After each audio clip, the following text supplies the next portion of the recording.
Introducing Zaxby's new chicken finger tacos. One with pico and creamy chipotle ranch, and the other with bacon and avocado ranch. Chicken expert since 1990. Taco expert since now. Woo, saucy! Zaxby's. You're listening to the Archaeology Podcast Network. You're listening to the Archaeology Show. TAS goes behind the headlines to bring you the real stories about archaeology and the history around us. Welcome to the podcast. Hello and welcome to the Archaeology Show, episode 265. On today's show, we have an interview with APN podcast host Matilda Siebrecht about her shows and her career as an archaeologist. Let's dig a little deeper, but not too deep because this is microwear analysis. I don't know, but you'll find that out soon.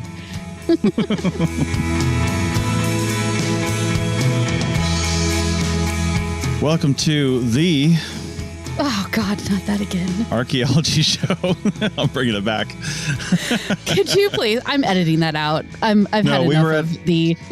We were at a sports ball bar last night. Not really. We were at Red Robin, but we sat in the bar because kids. And I saw that particular university up on the TV screen. It just came rushing back to me. So yeah, I had to.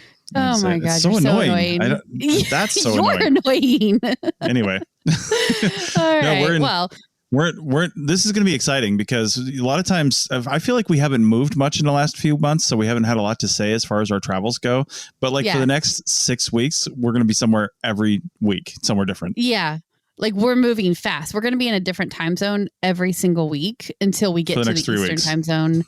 Yeah, in like 3 weeks. So, But we had a plan to get to New York State by July, and we're in Washington right now, so we're going to make it happen. It's just going to be a lot of travel.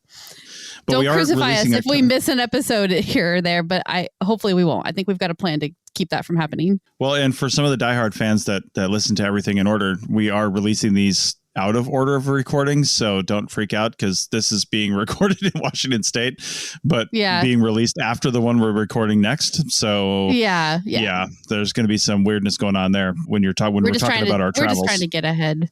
Yeah, a little bit. Yeah. But anyway, let's introduce the second employee of the Archaeology Podcast Network, kind of. And also, wait, am I the first employee? I think you are. Yeah, actually, technically. Okay. We have lots of volunteers. Right? Yeah. I report. We have lots of volunteers. Yes. Yeah. There's many people to help keep this ship going. Trust me, it is definitely not a one-person job. But no, Matilda Siebrecht is a podcaster. She's got 2 shows on the Archaeology Podcast Network, but we'll have her talk about all of that. But Matilda, welcome to the show. Thank you. Thanks for having me. Very exciting to be on the guest side for once. I know. Very odd. I know. Yeah, and for context, Chris and I were just sitting around talking one day, and we were like, we have so many amazing people creating amazing content for the APN. Shucks. And we were like, why haven't we interviewed any of them? Like, why don't we have them come on the APN? We're always like looking around for people that we don't know to come on and do an interview. But I'm like, we have all these amazing people right here at our fingertips. So this is hopefully going to be the first in a series where we are interviewing the other hosts on the APN network. And, we wanted to start with Tilly because you're newer. Your shows are newer to the network than some of the others. And I just wanted to give the opportunity to introduce your shows to our listeners. Fantastic. Yeah. Excellent. Aha. Maybe I can get in on that big listenership of yours. Well, they should listen to your shows because they're amazing. So anyway, we'll get to that. Yeah. Why don't we start with your background? What's your archaeological background? Well, so originally I was just a general archaeologist, and I decided I wanted to specialize in material culture, so artifact analysis. So I did an undergrad. I did it at Aberdeen University up in Scotland.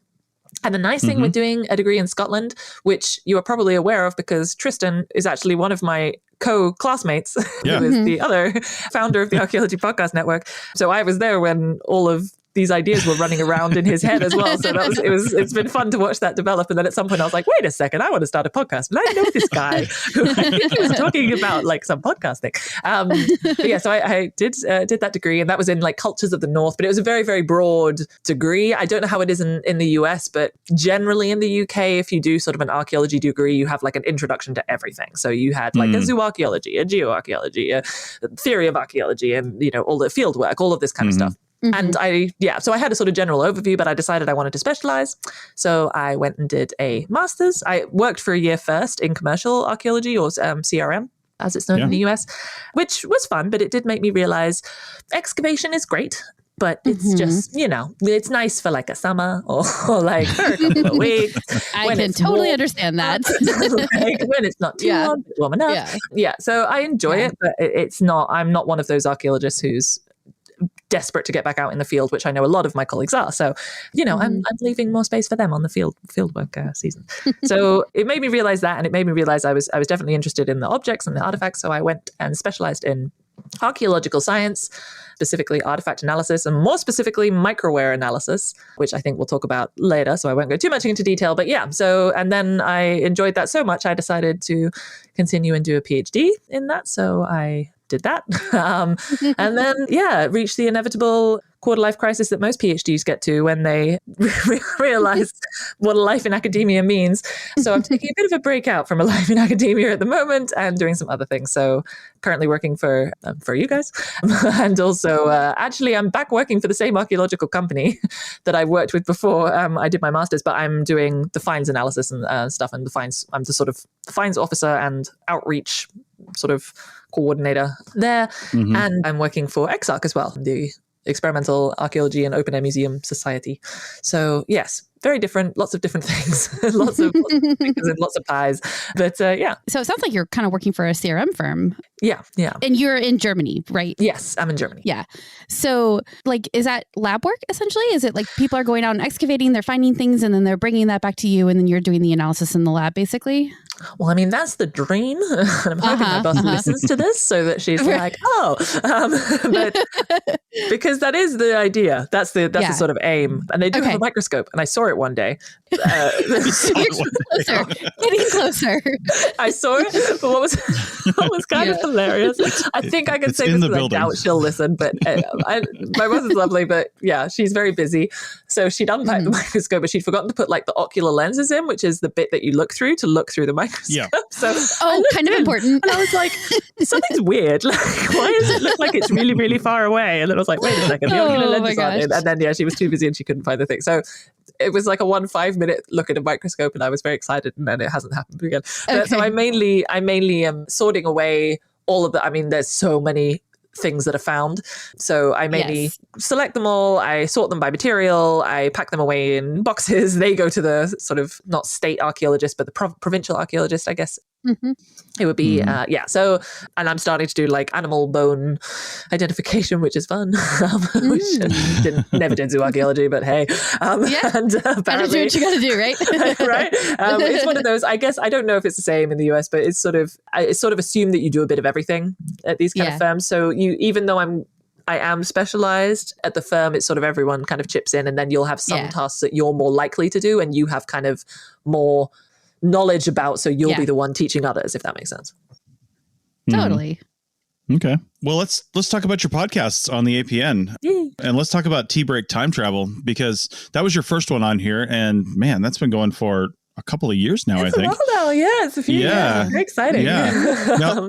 Now that was based, I first saw that was based on, was it just an Instagram channel, or do you also have YouTube? I can't remember what that was originally based on. It started out with Instagram. Yeah. And which also started out weirdly. Like that started out because I had, at some point in between my master's and my PhD, I ran a small business which sold jewelry inspired by prehistory, which was fun. I used to do like market stalls and things. I had an Etsy shop. Like it was fun, but it didn't go anywhere. I wasn't a very good businesswoman at selling things. Oh man, I totally understand that. I am so with you on that. I think I like people to enjoy it so much that it's like, oh, money, oh, that's fine, don't worry. Okay. And then oh, why am I not making rent? But yeah, so I started an Instagram channel because of that, and then at some point it just kind of turned into archaeology is cool channel. And then when I was in my PhD, actually, I discovered academic Instagram, which I never even knew was a thing. But it's this whole thing, like a whole community of like science communication and sort of academic researchers creating a network basically through Instagram. And so then I started doing more stuff about archaeological research and everything. And I started doing these T-Day reels. So Tuesdays and Thursdays, the T-Days, haha. And it was just at that point you could only do a reel for 1 minute. So I had 1 minute to talk about different objects. I have quite a lot of replicas. So I basically would just take 1 minute and I would introduce a replica, describe it, and talk about it for a bit. And it's ridiculous. That was, I think I timed it well because that was the time when Instagram really liked reels. So then my follow count went from like 600 to like 2,500 in like 2 months or something. It was ridiculous. Nice. Wow. Like still not loads, obviously. I know there's people with like 25,000 and stuff, but for me, I was like, what? Like people like this. And I really enjoyed it, but I was thinking, 1 minute is quite short. And so I started trying to do YouTube videos as well. So that's when the YouTube started. And I wanted to do like longer ones where I would try to replicate the objects and then I would talk about the objects while I was replicating them, which I've done a couple of episodes and I really need to do more, but I just have no time. So that's kind of fallen by the wayside.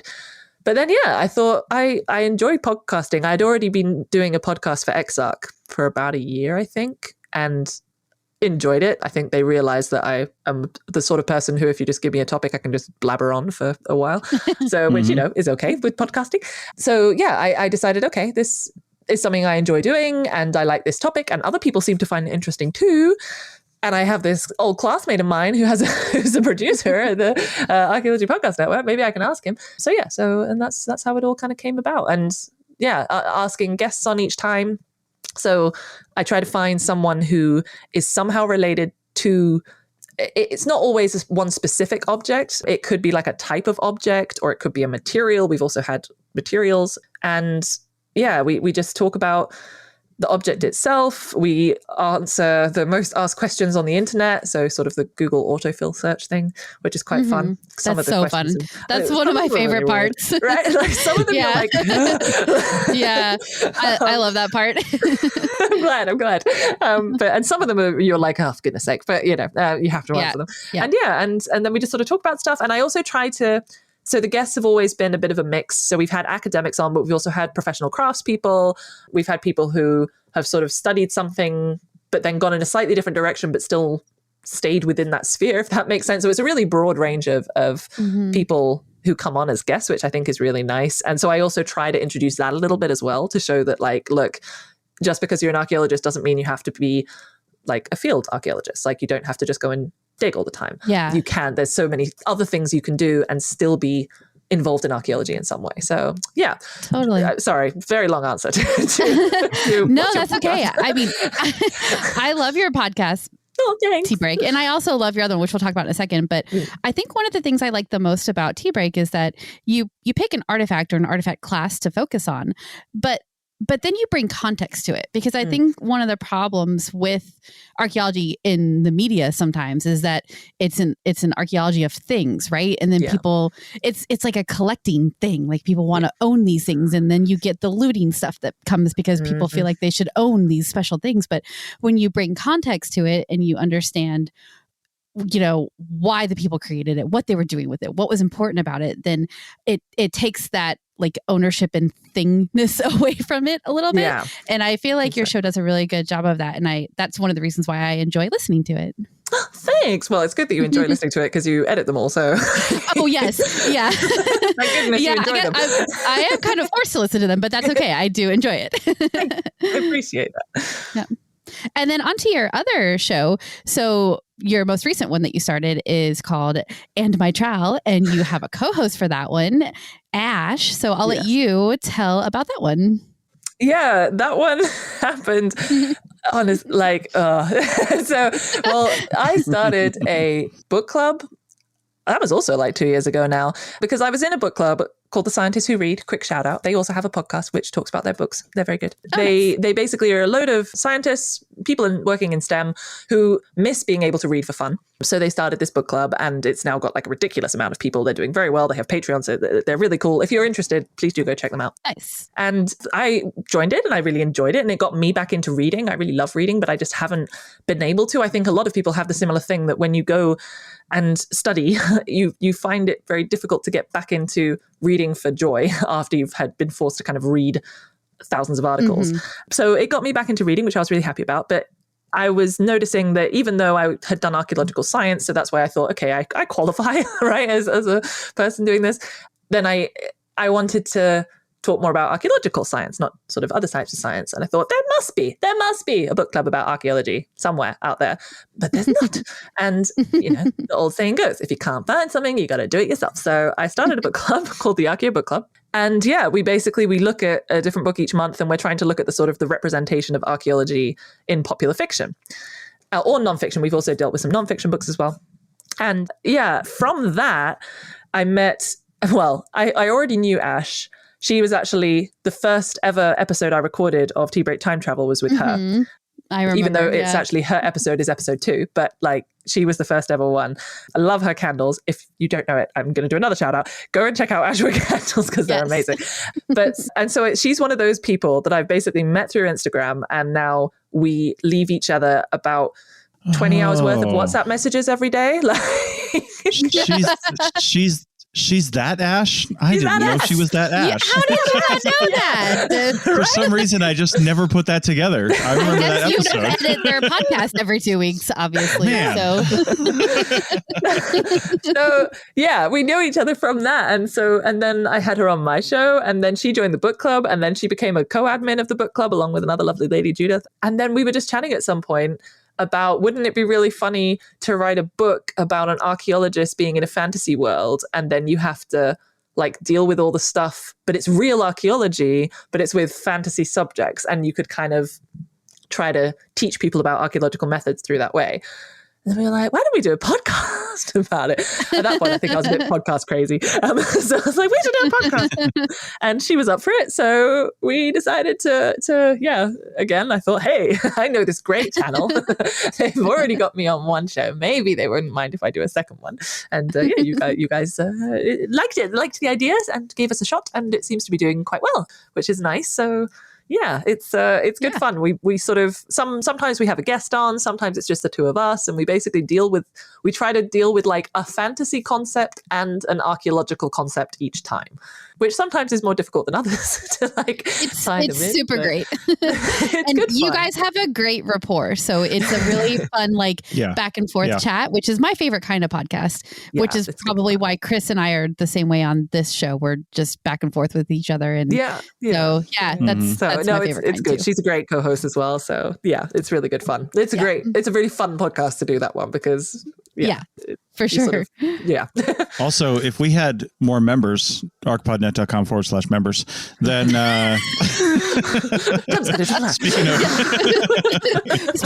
speaking of being podcast crazy, I think every single conversation Rachel and I have about anything either involves one of two things: either starting a restaurant, which is really just crazy because it's like, man, we would never actually do that. But no, I'd never actually do that because I have literally no expertise in that whatsoever. No. But that's kind of fun. Or the other one is starting a podcast, because I would podcast about everything if I could. If I had the time, if I had the resources, archpodnet.com/members, or if I had the whatever the case may be. So we've actually started another podcast now for the book club, so which is just like basically 10 to 20 minutes a week, like every month. So it's like very tiny. But I was like, we should totally do a podcast for this too, guys. Are we up to 4 podcasts for you then? Is that what I'm hearing? Yes, but I do I have 2 co-hosts on the XArch show, so I only have to do one every 3 months for that one, which is okay.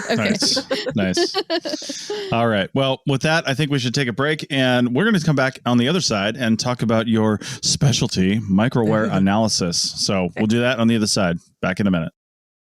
Back to school savings are officially in session at Tanger Outlets. Shop the latest school styles with an extra 25% off during Tanger Style, our biggest sale of the season, now through August 25th. Plan your trip at Tanger.com. Okay, you can do this. I know. Carvana makes it so convenient to sell your car. It's just hard to let go.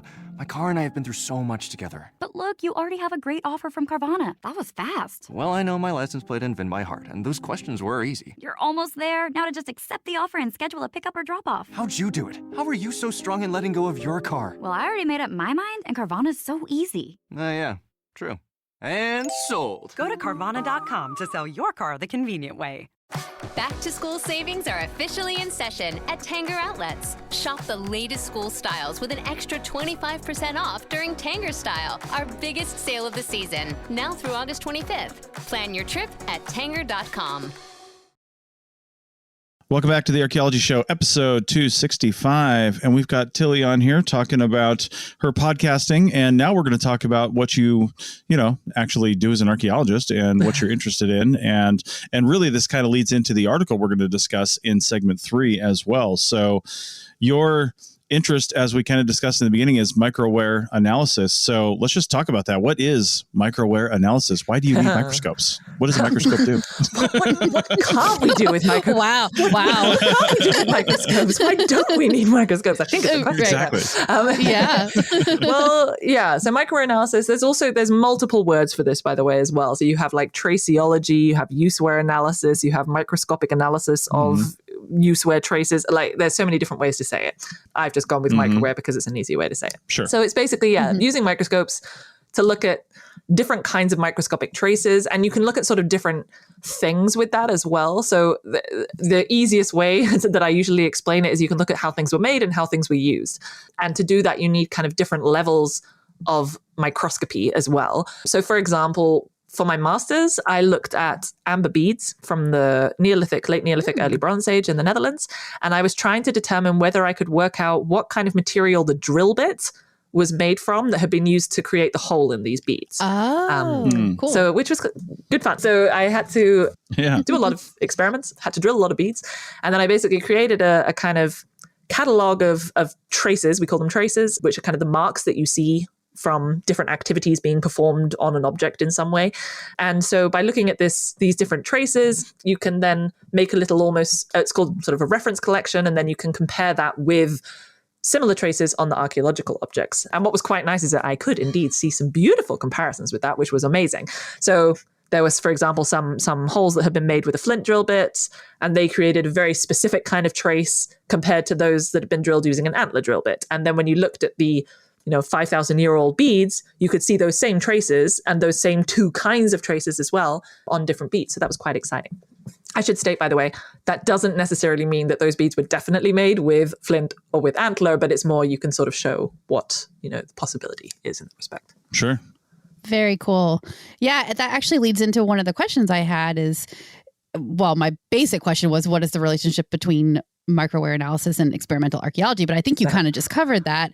And it sounds like when you get into this sort of thing, you kind of have like two opposite sides of a coin, right? Like you've got this sitting over a microscope looking at tiny little detail. And then you also have like playing with fake artifacts, outside. So it's a cool like juxtaposition of two really different things. Is that one of the things that drew you to it? I'm absolutely wondering. Yeah, absolutely. And that's why I said that I'm not a massive fan of field work, but I really love practical research, and the practical research that I love is the experimental archaeology side of things in that respect. So yeah. And of course, by the way, apologies if you can hear my daughter in the background. No worries. Very enthusiastic about her dinner. But, aren't we all? Right? I mean, or more about the fact that her sister might be getting dinner and she's not. That might be what she's... Anyway, whatever.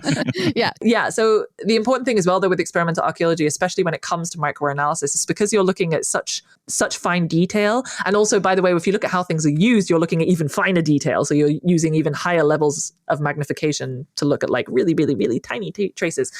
The sort of authenticity of the experiments, if I don't have experience with doing a particular activity or working with a particular material, if I then create traces with those and try to compare them with the archaeological record with people who probably were spending their entire lives doing this activity, that's obviously not going to be a very valid comparison. So it's also very important when you're doing microwear analysis to understand your own limits when it comes to experimental archaeology and be able to work with people who actually have experience in those things.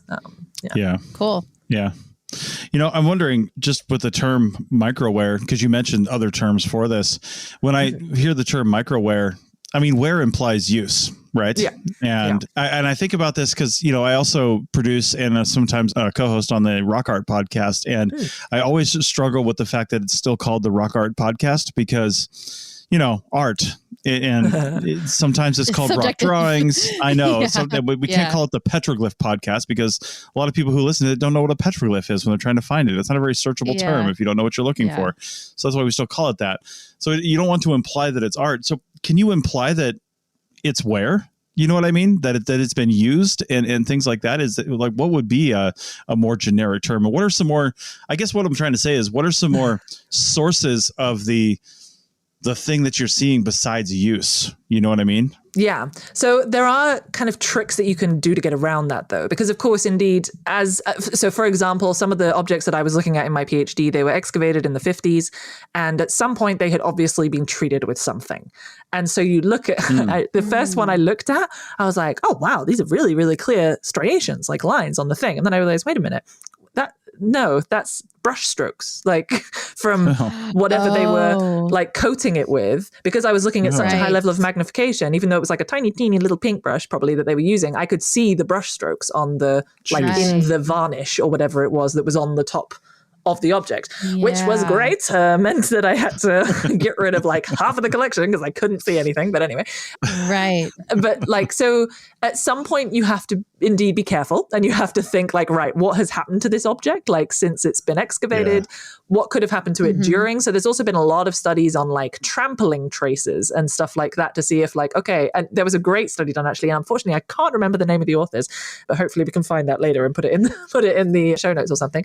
There was a really great study done where they basically just left a bunch of different flint tools in different paddocks for a year or two and let cows trample on them. Just trample them, and then just compared the traces that leaves with like other experimental traces to see like, well, okay, if we did this, would random activities also create the same traces, or can you say, no, that's random? And most of the time you can see if it's random or not. Like you can see if it would have been environmentally done. You also have tricks. For example, you always want to try and look at part of the object which would have been the most hidden while it was in the ground, sort of thing. So areas like, for example, the inside of the hole of a bead are the sort of least likely to have anything happen to it, whereas anything that happens on the sort of very outside of a bead, that could have the most influence, if that makes sense. So there are kind of tricks to get around it as well. But of course, you also always do need to make sure to account for any potential, what's the word? Yeah. Oh, I've forgotten what the word is, but you know, when something influences it outside your control. Yeah. Yeah. One of our colleagues actually did a cattle trampling analysis out in Nevada on chert artifacts. Yeah. There you go. You remember that, Rachel? It was out at south of Battle Mountain. Oh, that's right. He did. Jeff Kunner did. Yeah. He did. It was one season because we did a couple seasons out at this excavation and we were just seeing a lot of chert artifacts, AKA Flint. We just don't call him Flint out here. Yes. No, I know. But because we were getting a lot of artifacts and they were broken in interesting ways. So I think one season they just made a bunch of them from a source material and then just like kind of distributed them because there were cattle everywhere. And then just kind of came back to it one year. They plotted them all out with a total station and then went back and looked at where they had been distributed to and what they had looked like. So it was an interesting analysis. I don't think I saw the paper they wrote up on that, but we discussed it. So it's fun doing stuff like that though, to see what's going to happen with it. Yeah.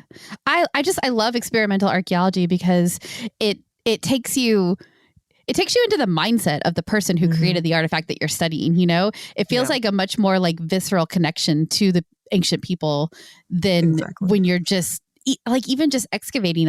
I feel like you don't get the same connection, but like for me, because I'm a knitter, right? Like sometimes when I sit there and I'm like knitting a sock, I'm like, I'm doing the exact same thing right now that a knitter 200 years ago did. And that is like such a cool connection. And the fact that I learned from, my grandmother too, like it's this family thing. And yeah, that connection to the past peoples you get through experimental archaeology is so cool. And you can even see, so for example, with the experiments I did in my master's with the beads, and so you have to drill them from both sides. All of the perforations were biconical, so they've been drilled from not just from one side, but from two sides. And you could see that was because it was a kind of like hourglass shape if you cut it through, so you could tell that like the drill had come from two sides. And when I was doing it, you do it from one side and then you turn the bead over and you're trying your hardest to drill from the other side so that they meet in the middle, right? But you're using a bow drill, so it's not exactly the most efficient for me personally. I'm not as good at that. So, and occasionally there would be a bit of misalignment and it's like, oh man. But then when you look at the archaeological beads, you see exactly the same thing. You see a slight misalignment. You see where they've had to like re-drill part of the bead because of something else. And I think that's my favorite part when you see the mistakes that were done in the past. And it's like, oh, good. It's fine. Yeah. So did you have to become an expert at drilling beads then in order to complete your research? I became pretty good at drilling beads. Yeah. Pretty good at drilling beads. And then for my PhD, I was making a lot of needles. Yeah, and then during my PhD research, I became very good at making needles because I had to make like 50 needles out of bone and ivory and antler and things. So yeah, but I made sure to use some control needles as well that had been made by someone who actually knew what they were doing. And it's always good to... My tools that I use to make the needles, they had been made by someone else because I'm terrible at flint knapping. So I asked a colleague to make me some burins, and he did. It was lovely. So yes. I mean, does that give you just a little bit of a side note here? Does that give you an appreciation for people of the past of any age? Because you got a sense that modern people who are not archaeologists, of course, they're just like, oh, those primitives, right? But they were such skilled craftspeople. So much so. Right? Like napping is to me the ultimate, and the reason that I suck at it is because I can't picture the end result in that lump. But you have to be able to do that in order to be able to create it, because you have to know like how to hit all these different things, and because it's not like you're just kind of shaping it, like scraping off the flint, to make that nice final shape. Like you have to hit it in such a way that you prepare for the next hit, and then that has to prepare for the next hit. You have to plan like 10 hits ahead, and I can't do that personally. I'm just really impatient. But they would have done that. So everyone, whenever you hear that, people being like, oh yeah, but they only had stone tools, it's like, do you know how hard it is to make them? It totally is. Like I only tried flint knapping one time and it was awful, but it had such an impact on me that like it was 15 years ago, one time with a friend, and I'm like, oh yeah, like that is the hardest thing I've ever tried to do. And these people who made these tools were geniuses. They were absolute geniuses at what they did, and you see some and they're beautiful. They're so tiny and little points they're coming off. They're pieces of art, really. Yeah. Well, there are some that people think they were art. I don't use the term broadly, but as you said, Chris, what is art? But anyway, that's a whole other discussion. But man, that's like a whole podcast. That's a whole series. We can go into that.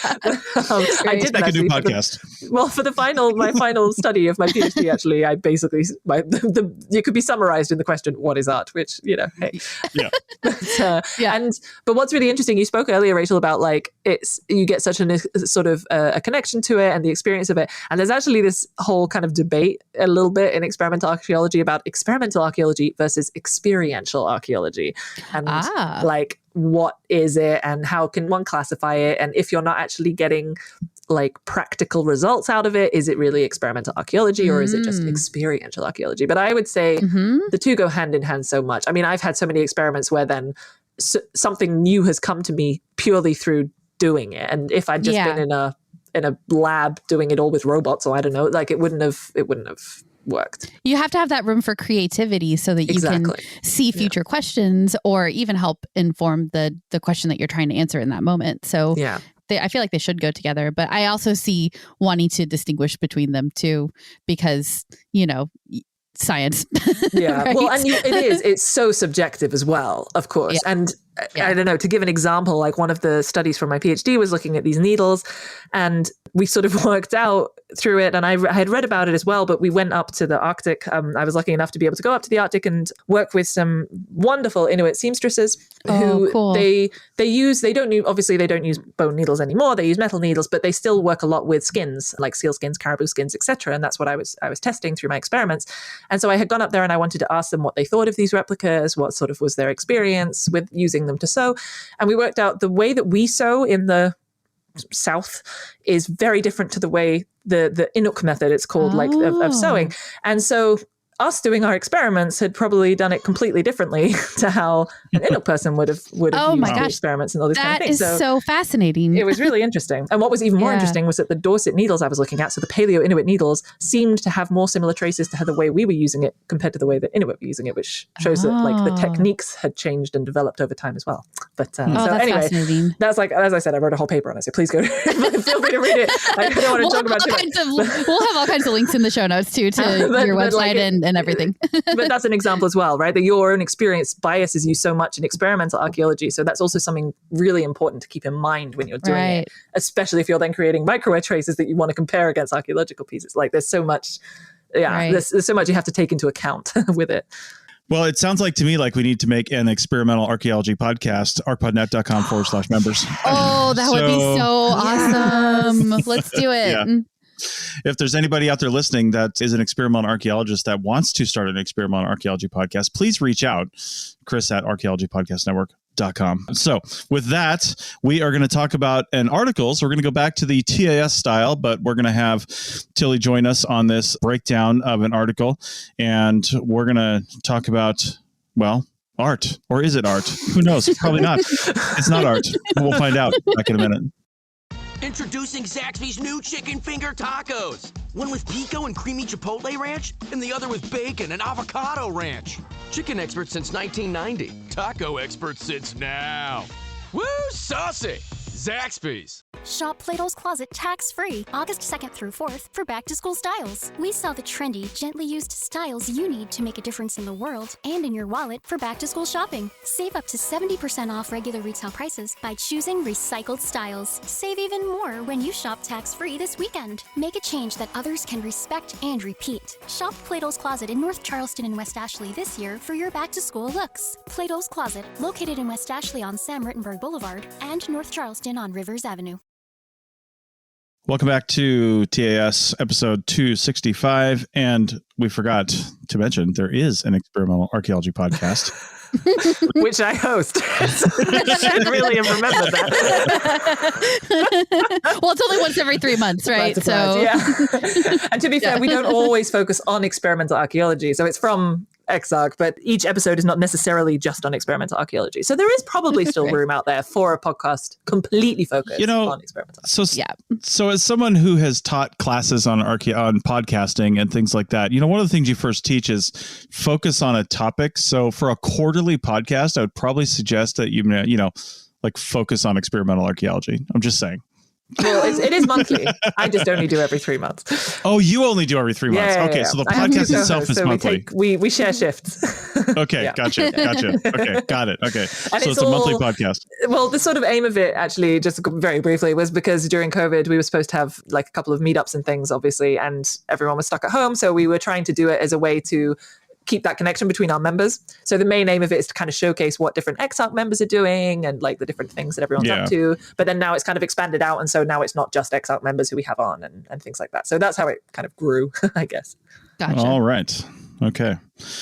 Well, let me introduce the article. Rachel found this article. It happens to be something that is looking at microwear and usewear and things like that. I know. It's from Live Science, and the title is 130,000-year-old Neanderthal carved bare bone is symbolic art, study argues. So, Rachel, why don't you kick this off and tell us a little bit about it? Yeah. So the sort of sub headline is the carved bare bone is one of the earliest human-made artifacts with symbolic culture, in quotes, unearthed in Europe.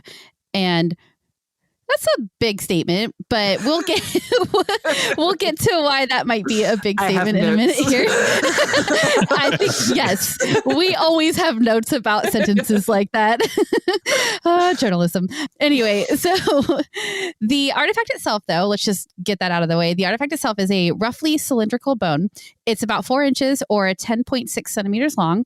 And it has, and this is the interesting part that they were doing the analysis on, it has 17 irregularly spaced parallel cuts on one of the sides of the bone. And it was first discovered in 1953. So sounds like it's kind of similar to the stuff that you were working on, Tilly, for one of your degrees. It was discovered a long time ago, but this is a reanalysis that is happening because probably we just have much better equipment these days. So that is what we're working with here. So Tilly, I'm interested when you look at something like this. What is your initial thoughts when you see something like this? Well, so indeed, as you mentioned, it's from the 1950s. And as I said, like the way that they were treating them was a bit different. And indeed, so one of the reasons as well, I didn't look at freshly excavated stuff. I think the freshest one I had looked at was still 6 years old. So I mean, it's freshish, but not super fresh. Like it wasn't like I was going out and excavating my own objects. And it's not even necessarily that the equipment or the analysis method is improved, although I would say it was because microwear analysis sort of became a bigger thing since 1950, but more the kind of the theory and the difference in how we perceive things as well. So what you were talking about in the last one about, primitive cultures, they wouldn't have known that. Whereas now we're like, maybe they could have. So we should maybe consider that as an option when we're doing this analysis. So yeah, looking at it in new ways, I think is also a really nice way to kind of that's why old material should be kind of re-examined and reassessed every so often, because there's such radical changes in how we think within archaeological research. So it kind of is a new way of doing it. And it means that things should be preserved in a way that doesn't ruin that too, Yes. and our preservation techniques from 50 years ago are a lot different than they are now, or 70 years ago rather. So you have to kind of hope that they didn't do anything crazy to it. Oh God, so many of the needles. And I was looking at needles and they're tiny, right? They're like 2 millimeters wide, and they were pasting on like things and gluing stuff on and writing in marker. And I'm there going like, like catalog numbers and stuff like that. Which is still done in Canada. I don't know if it's the same as in the US, but for example, in Canada, you still have to apparently put the object number on the object itself. It's sort of still part of policy. And so, as a microwear analyst, I'm like, oh my gosh, okay, that's fine. Yeah. When I was working for the lab, I went to UNC Chapel Hill. And when I was working for the archaeology lab there in college, so this is 20 years ago now, we were putting numbers on the artifacts even at that point. So yeah. So like that's Chapel Hill thing. Oh, hush. You know what? Chapel Hill is an amazing college. You be quiet. Yeah, indeed. I got a quick question. Doesn't this look like, 130,000 years ago, I would assume these are fossilized. They kind of look fossilized, but I'm not really sure. They don't say it in the article. They don't say that in the article, I don't think. No. So it probably would have been treated too much if it was fossilized, I would assume. But it looks in pretty good nick from the photo. I went to the original Journal of Archaeological Science article because I was just intrigued, and they had a lot more pictures in that one of the actual object, and it looks in really good nick. Which if it's from, all of my PhD work was in the Arctic, and that like the preservation is astounding. So this is also from fairly north, I think, which Poland. could also Poland, just be, I think. Yeah, it could just be that it was beautifully preserved and then was been looked after well enough since it's been in the museum. Yeah, from a cave in Poland. So that's probably really good preservation. Yeah. Exactly. So.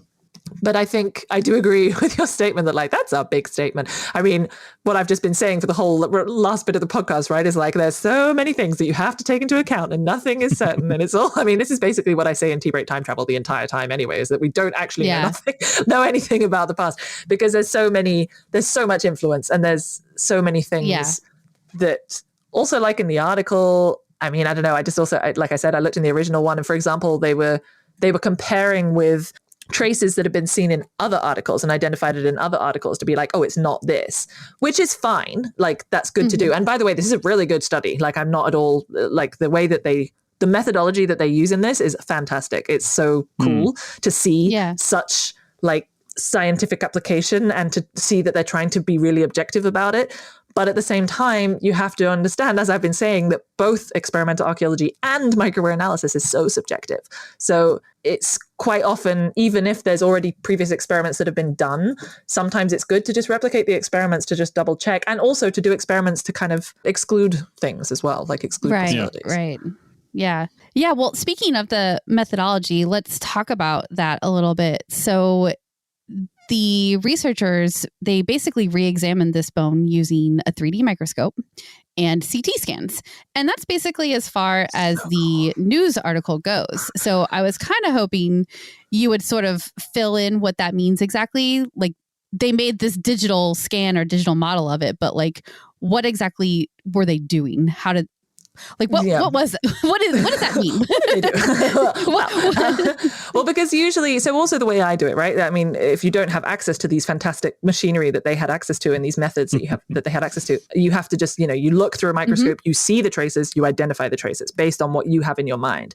And so therefore that's very dependent on your view, your experience, and your kind of perception of what those traces look like. But what they did is do all these scans and this microscopy and look at the graphs and do all these statistics to try and be as kind of analytical as they could, and to try and just show, look, this is literally what is there. It's not what we are seeing. It's not what we are perceiving. It's actually what's there. And therefore you, as a other person, can also look at this and make your own, view of it and kind of see that what we're saying is true, which I like. So that part I think is really cool. Like, it's a really amazing way to do it.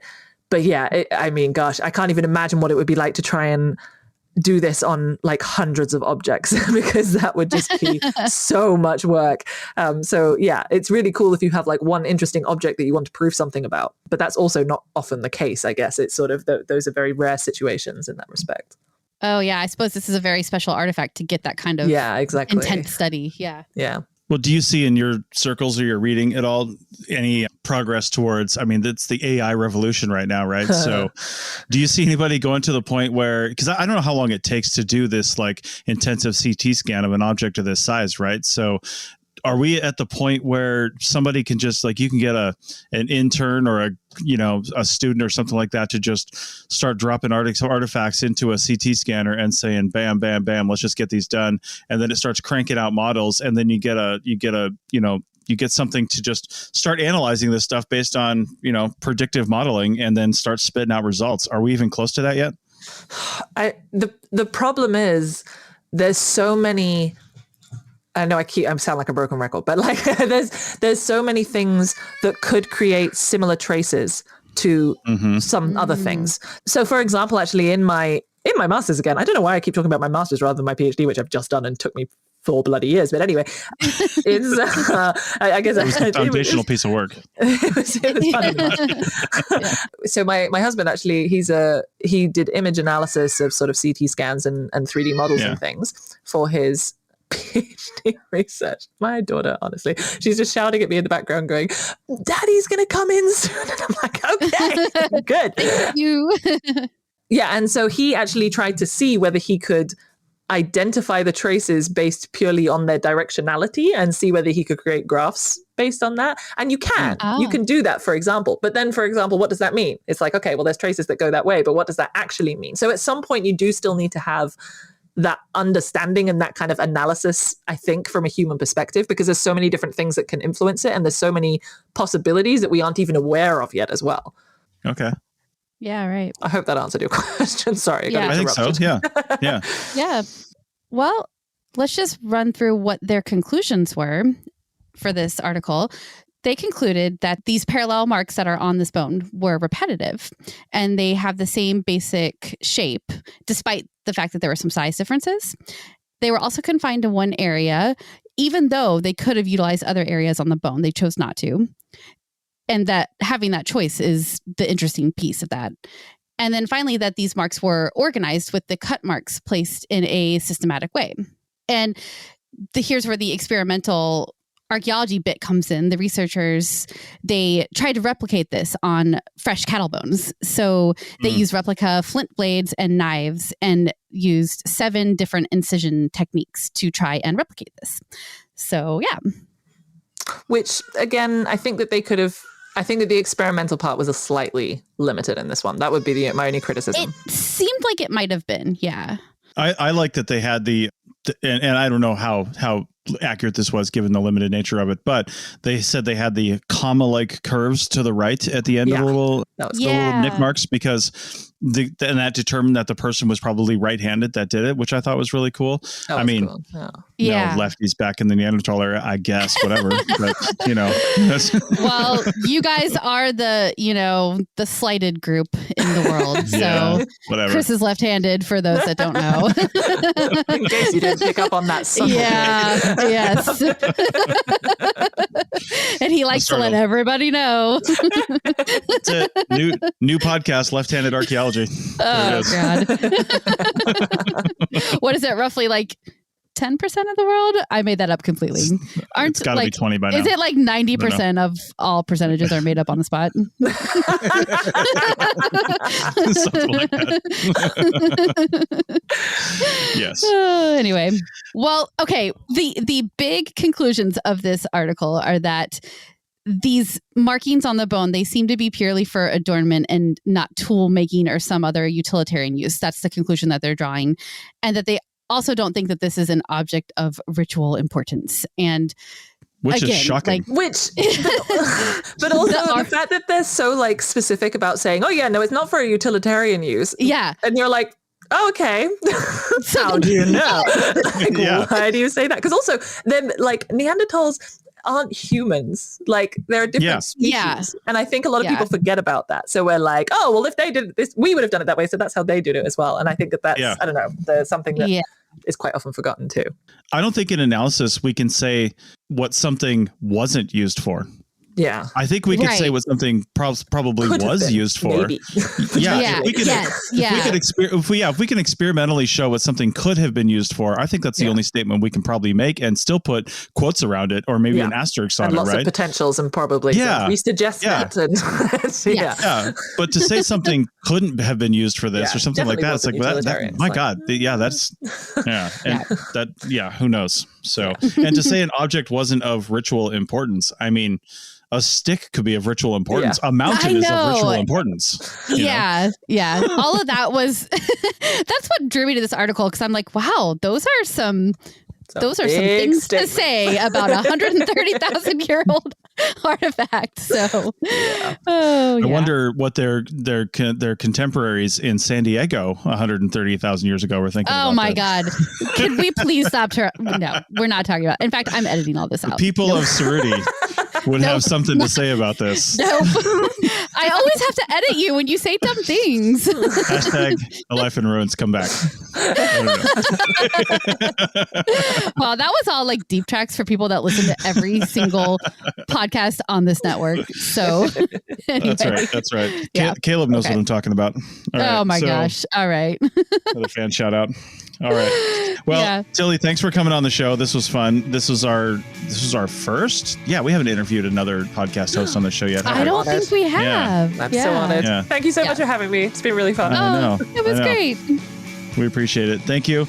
And I think next we've got a news episode coming up. So we'll catch back up with some news and we will see you guys next time. Bye. Bye.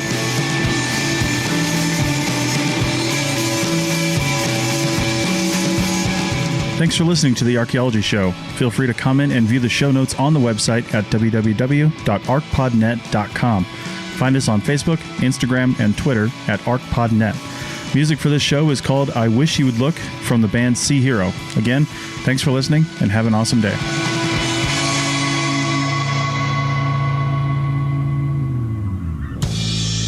This episode was produced by Chris Webster from his RV traveling the United States, Tristan Boyle in Scotland, DigTech LLC, Cultural Media, and the Archaeology Podcast Network, and was edited by Rachel Roden. This has been a presentation of the Archaeology Podcast Network. Visit us on the web for show notes and other podcasts at www.arcpodnet.com. Contact us at chris@archaeologypodcastnetwork.com.